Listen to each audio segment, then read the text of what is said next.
friend, this is Lena. I'm in our factory. Our factory main product is pet food snack production line and pet food production line. Next to me is pet snack production line.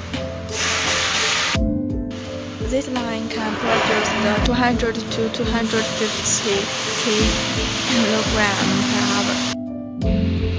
This is the main machine, double screw extruder. We need the materials in this machine, and this machine will come out the product. And after it will into the cutter machine, or vibrating machine, or shaping machine, and then the product will enter the oven. Now behind me is the oven. This oven can bake the puff snack, fish feed, and fry snacks. Next machine is a flavoring machine. We use the single drum to flavor the different products.